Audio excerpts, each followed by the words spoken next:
Friends, సినిమాకైనా short ఫిలిమ్స్కైనా యూట్యూబ్కైనా content ఎలా రాస్తారు, ఎలా రాస్తే జనం చూస్తారు అనేది ఇప్పుడు తెలియజేస్తాను. ఎవరినైనా తిట్టాలంటే ఏం చేస్తాం, ఇంకోళ్ళ మీద పెట్టి తింటాం కదా. వాళ్ళ తింటే వీళ్ళ మీద పెట్టి ఇండైరెక్ట్గా తిడతాం కదా. సినిమా కథ కూడా అంతే అనమాట. పాత్రకు మరో పాత్రకు మధ్యనే కథ నడుస్తూ ఉంటుంది. కానీ మనం ఏం చేస్తాం, ఆడియన్స్ ముందు పోజులు అన్నట్టు ఆడియన్స్ మన మీద ముందు హీరో అయినట్టు ఫీల్ అవుతాం. కానీ ఇది ఏంటంటే పాత్రకు మధ్య ఆ పోజులు చమత్కారాలని. కాకపోతే ఆడియన్స్ను దృష్టిలో పెట్టుకుని వాళ్ళు పాత్రకు మధ్య చేస్తూ ఉంటారంట. కథ ప్రతి సన్నివేశం, బాధ, సంతోషం అవన్నీ అట్లా అంటే ఇండైరెక్ట్గా వీళ్ళని దృష్టిలో పెట్టుకొని వాళ్ళు చేసుకుంటుంటారు. అట్లా చేయాలంటే కథ రాయడము, ప్రతి పాత్రలో చేయాలి.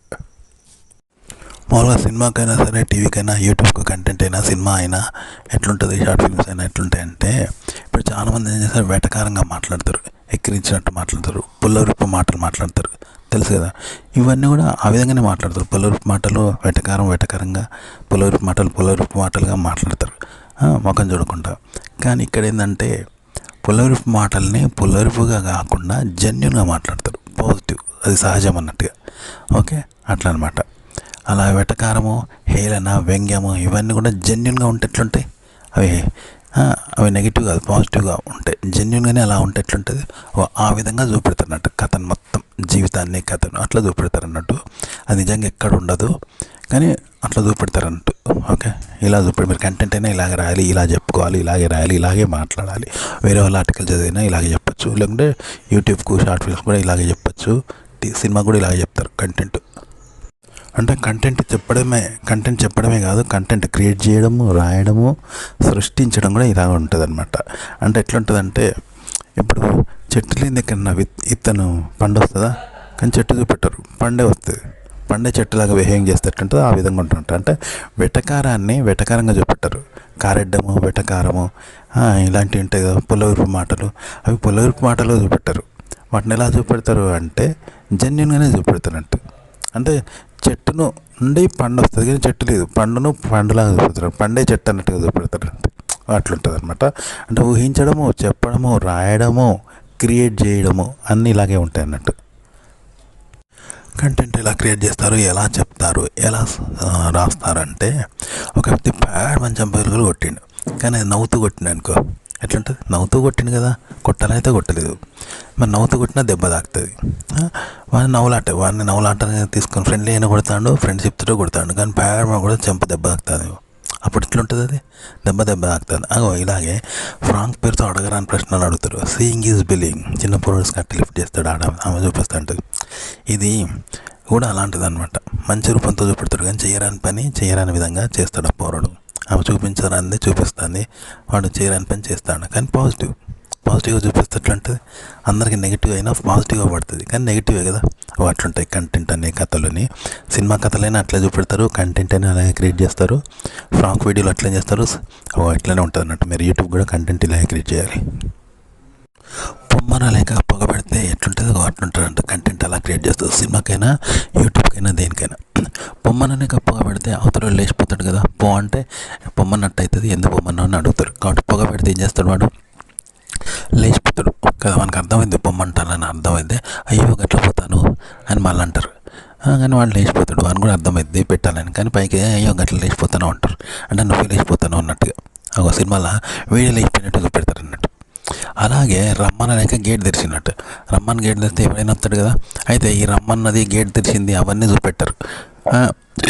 రమ్మనలేక గేట్ తెరిస్తే రమ్మన్నట్టే కదా, వాళ్ళు లోపలికి వస్తే వీడు వచ్చినట్టుగా చూపెడతారంట స్టైల్గా. కానీ అసలు నువ్వు గేట్ తెరిచి అవకాశం వస్తే వస్తాను.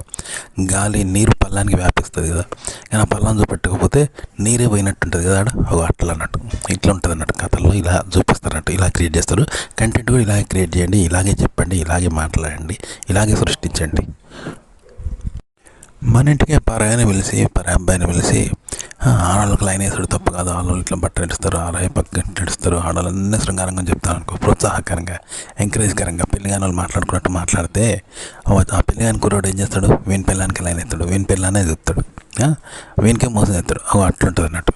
కానీ సినిమా అనేది ఇట్లనే ఉంటుంది అన్నట్టు. అట్లా ఎవరు చెప్పరు, వన్ పెళ్ళానికి లైన్ అవుతాడు కాబట్టి ఎవరు చెప్పారు. బయట తీసుకొచ్చి ఆడవాళ్ళ గురించి ప్రోత్సహించినట్టు, సెక్స్ గురించి ప్రోత్సహించినట్టు, ఇల్లీగల్ అఫైర్స్ ప్రోత్సహించినట్టు చెప్పారు. చెప్తే వీని పెళ్ళానికి లైన్ అవుతాడు, వాడు చూస్తాడు. కాబట్టి సో కథలు మాత్రం ఇట్లా ఉంటాయి. అది ఏ కంటెంట్ అయినా అనుకో, శృంగారమే కాదు ప్రతి కంటెంట్ కూడా ఇలాగే ఉంటుంది అన్నట్టు. మీ భార్య గురించి భార్యను పెట్టుకొని పరపురుషుని ఇంటికి పిలిచి శృంగారాన్ని ప్రోత్సహించినట్టు, ఇల్లీగల్ అఫైర్స్ ప్రోత్సహించినట్టు ఆడవాళ్ళు లైన్ వేసుకోవచ్చు అన్నట్టుగా ఆసక్తికరంగా కథ చెప్తే వాని పిల్లలకి లైన్ వేసుకుంటాడు కదా. అంటే ఇండైరెక్ట్గా వాని పిల్లాన్ని కూడా చేసుకోవచ్చు అని చెప్పినట్టుగా అవుతుంది ఆడ. కాబట్టి ఎవరు చెప్పాడు అట్లా, కానీ అట్లా చెప్తే ఎట్లుంటుంది, వాని పిల్లానికి లైన్ వేసుకుంటాడు. ఒక సినిమా కథలు అట్లుంటాయట. ఇలా అది ఏ రసమైనా సరే వేరే వాళ్ళ వీడియోలు చూసాను ఇలా చెప్పచ్చు మీరు. యూట్యూబ్ కానీ సినిమా కానీ కంటెంట్ ఎలా క్రియేట్ చేయాలి, ఎలా చెప్పాలి అంటే, ఇప్పుడు ఒక అమ్మాయిని కిడ్నాపర్ వచ్చి బెదిరించి కనిపెట్టి బెదిరిస్తే ఏం చేస్తాడు వాడు ఏకాంతంలో? అమ్మాయి బట్టలు ఇప్పంటే ఇప్పదా, ఇప్పుతుంది కదా. కానీ ఇక్కడ ఏంటంటే ఆ కిడ్నాపర్ బెదిరించింది మొత్తం తీసేస్తే ఏం చేస్తారు? ఆ అమ్మాయి కావాలని బట్టలు ఇప్పినట్టు ఉంటుంది కదా, అమ్మాయి ఆ అబ్బాయిల ముందు ఇప్పినట్టు ఉంటుంది కదా. అలాగే చూపెట్టాడు, చూసినట్టు పెడితే ఎట్లుంటుంది, వాడు బెదిరించినట్టు పెట్టాడు, వాడు చూసినట్టు పెడతాడు, అమ్మాయి ఇప్పుతంటే చూసినట్టు పెడతాడు. పెడితే ఈ అమ్మాయి కావాలని ఇప్పినట్టు అవుతుంది. అంటే కంచె చేంజ్ వేసినట్టుగా అవుతుంది కదా. అట్లా మార్ఫింగ్ చేసి చెప్తారు అన్నట్టు కంటెంట్ను. ఆ విధంగా చెప్తారు చూపర్లకు ఎట్లా అట్లా కథ. ఓకే, ఇలా చెప్తారు అంటే ఇలాగే క్రియేట్ చేస్తారు, ఇలాగే చెప్తారు, ఇలాగే సృష్టిస్తారు, ఇలా భావించుకుంటారు. జనం కూడా ఇలాగే తీసుకుంటారు. ఇలా చెప్తే వాళ్ళ జనం కూడా అట్లాగే తీసుకుంటారు అన్నట్టు. అట్లుంటుంది కంటెంట్. యూట్యూబ్కి అయినా ఇలా క్రియేట్ చేయాలి, సినిమాకైనా ఇంతే ఉంటుంది. కంటెంట్ ఎలా చెప్తారంటే సీదాను ఉల్టా చేస్తారు. ఉల్టా చేసి ఆ ఉల్టా చేసింది ఎవరికి తెలియదు, సీక్రెట్గా ఉల్టా చేసి ఆ ఉల్టానే సీదా అన్నట్టుగా చెప్తారు అన్నట్టు. అంటే ఎట్లుంటారంటే, ఇప్పుడు మనం ఒక తల్లి పుట్టిను, కానీ ఆ తల్లిని చూపెట్టరు. పుట్టుకొని చిన్నప్పటి నుండి ఇంకోనికి సాదుకొని తెంచుతాను, వాడే తల్లిదండ్రులు వీడు అనుకుంటాడు, నేనే తల్లిదండ్రులు వాడు చెప్తా అంటే ఈ పోరాడు వాడే తల్లిదండ్రులు అనుకుంటారు, జనం వాళ్ళే తల్లిదండ్రులు అనుకుంటారు కదా. అట్లన్నట్టు సీదాను ఉల్టా చేస్తారు, కానీ అది ఎవరికి తెలియదు. సీక్రెట్గా చేసి ఆ ఉల్టానే సీదా అన్నట్టు చెప్తారు. సృష్టించడము, చెప్పడము, క్రియేట్ చేయడం అంత ఇలాగే ఉంటుంది. జనం కూడా అలాగే నమ్ముతారనమాట. అదే కంటెంట్ అంటే ఇలా చెప్పాలి, యూట్యూబ్కైనా సినిమాకైనా. ఇంట్లో ఒక మానసిక రోగి ఉంటే పక్కోడు కూడా మానసిక రోగి అవుతాడు అంటారు. ఎందుకంటే పక్కోడు డ్యాన్స్ వేస్తే మనం డ్యాన్స్ వేస్తాం, డ్యాన్సర్ అవుతాం. పక్కోడు సింగర్ మన ఇంట్లో అనుకో మనం సింగర్ అవుతాం, కొడుకు సింగర్ అవుతాడు కదా. ఆ విధంగా అంటారు. తండ్రి రౌడీ అయితే కొడుకు రౌడీ అయ్యే అవకాశం ఉంటుంది కదా. అట్లనే మా సైకో ఉంటే ఇంకోటి సైకో అవుతాడు, రోగి వస్తుందట అంటారు.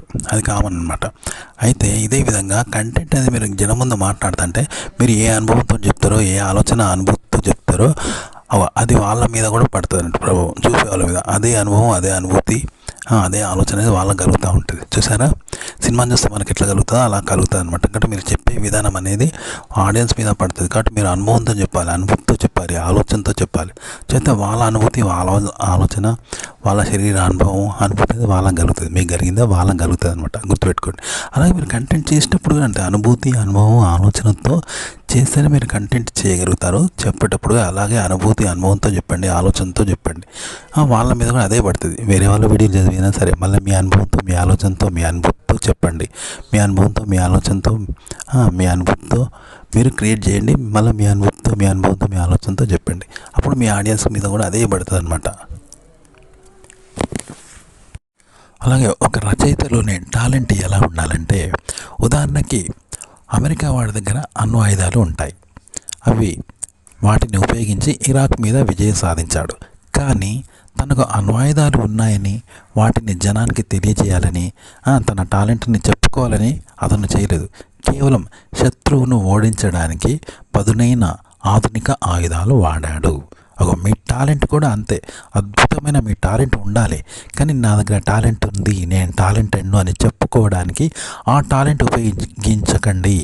కేవలం మీ వీడియో చివరిదాకా చూడాలి, ఎక్కువ మంది చూడాలి అంటే ఎలాంటి టాలెంట్ ఉపయోగించాలి? అద్భుతమైన టాలెంట్ ఉపయోగించాలి. అది కళాకారుడిగా మీకు ఉంటుంది టాలెంట్, కానీ అది చెప్పుకోవడానికి కాదు. మీ సినిమా చివరి వరకు చూడడానికి, మీ వీడియో చివరి వరకు చూడడానికి, వేలల్లో వ్యూస్ రావడానికి మాత్రమే ఉపయోగించాలి. మీరు గొప్ప కళాకారుడని నలుగురికి చెప్పుకోవడానికి, మీకు మీరు బిల్డప్ ఇచ్చుకోవడానికి మాత్రం కాదు. కాబట్టి కళ అనేది గొప్పనే, కళాకారుడు అంటే సెలబ్రిటీ. కానీ ఆ కళను మీరు జనం చూడడానికి, చివరిదాకా మీ వీడియో చూడడానికి మాత్రమే అక్కడ వీడియోలో చూపించాలి.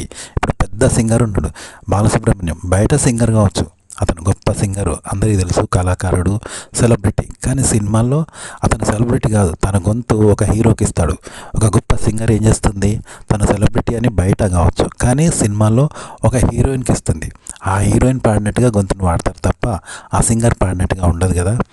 ఇలా అన్నమాట. మీలోని టాలెంట్స్ అనేవి ఎన్నో ఉంటాయి. రచయితగా గొప్ప టాలెంట్స్ ఉన్న అవి పాత్రలకు మాత్రమే వీరు అరువుగా ఇవ్వండి. ఆ మాటలు కావచ్చు, ఆ కథ కావచ్చు, రాసే మీ మాటలు, సన్నివేశాలు, చిత్రీకరణ అనేవి ఆ పాత్రకు మధ్య పెట్టండి. పాత్రలకు మధ్య కథగా మీరు పెట్టాలి, మాటలుగా పెట్టాలి, పాత్రలకు మధ్య.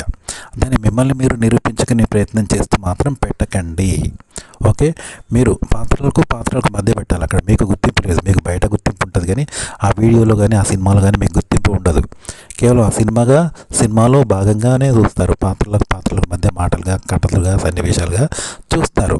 అలా చూడడం వల్ల మీకు వ్యూస్ ఎక్కువ వస్తాయి.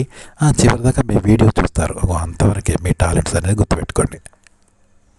కాబట్టి వీడియోలో మిమ్మల్ని మీరు గొప్పగా చేసుకునే ప్రయత్నం చేయకండి. మీరు ఒక సెలబ్రిటీగా, కళాకారుడిగా, గొప్ప వ్యక్తిగా మీరు మిమ్మల్ని నిరూపించుకునే ప్రయత్నం స్క్రీన్ మీద చేయకండి, వీడియోలో చేయకండి. మీరు కళాకారుడు అంటే బయట పరశురి బ్రదర్స్, రాఘవేంద్రరావు, రామ్ గోపాల్ వర్మ అనేది సినిమాలో కాదు, ఆ సినిమాగానే చూపిస్తాడు తన టాలెంట్.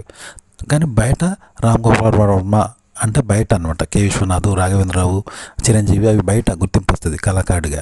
కానీ సినిమాలో తనను తాను గుర్తించుకోడు, తనుగా ఉండడు, ఒక పాత్రగా చేస్తారు. ఓకే, ఆ టాలెంట్ని పాత్రకు మధ్య, కథకు మధ్యగానే చూపిస్తారు తప్ప వ్యక్తిగతంగా చూపించుకోరు. గుర్తుపెట్టుకోండి ఆ కళను. ఉదాహరణకి ఒక వ్యక్తి బట్టల షాప్ పెట్టాడు. ఎందుకు పెట్టాడు అంటే మంచి వస్తువులు పెడితే జనం వచ్చి కొంటారు, కొంటే ఈయనకు లాభం వస్తుంది. మంచిగా డెకరేషన్ చేశాడు, మంచి ఖరీదైన వస్తువులు, కోట్లలో విలువ చేసే వస్తువులు అన్నీ అందుబాటులో పెట్టాడు. అయితే అవి ఎందుకు పెడతాడు? తనను తాను నిరూపించుకోవడానికి కాదు. నా దగ్గర డబ్బు ఉందని, నేనే వస్తువులు తెచ్చానని, నా షాప్ పెట్టానని, గొప్ప కోసం డబ్బున్న వాడినని, ఫ్యాషన్ కోసం పెట్టాడు, గుర్తింపు కోసం పెట్టాడు.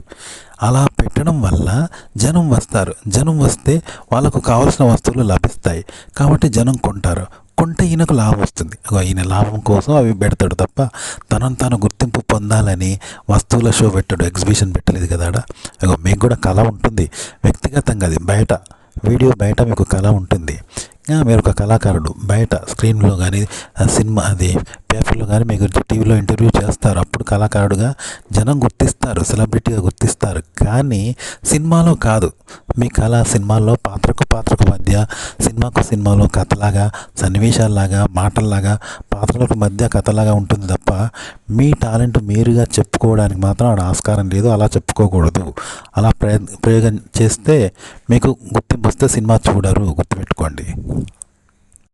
ఒక వ్యక్తి గొప్ప సింగర్, తనను తాను నిరూపించుకోవడానికి గొప్ప సింగర్, కళాకారుడు అనిపించుకోవడానికి పాటగాడు అయిండు. కానీ దాన్ని హీరోకు అర్పిస్తాడు. మహిళా సింగర్ గొప్ప కళాకారంగా గుర్తింపు పొందాలని అవుతుంది సింగర్, కానీ హీరోయిన్కి అర్పిస్తుంది. గొప్ప రచయిత కావాలనుకుంటాడు, గుర్తింపు పొందాలనుకుంటాడు, కానీ అది బయట. సినిమాలో హీరోకు తన మాటలు అర్పిస్తాడు. ఒక డాన్సర్ తన స్టెప్పులు డాన్సర్గా నిరూపించుకోవాలనుకుంటాడు, కానీ సినిమాలో మాత్రం ఒక హీరోకి అర్పిస్తాడు ఆ స్టెప్పులు, కానీ తను కనబడడు. వీళ్ళెవ్వరూ కనబడరు. మీ టాలెంట్, మీ కళలు అనేవి బయట, కానీ సినిమాలో మాత్రం మీరు ఒకరికి అర్పిస్తారు తప్ప మీరు కనబడరు. మీకంటూ గుర్తింపు రాదు. అలా గుర్తింపు కోసం ప్రయత్నించొద్దు.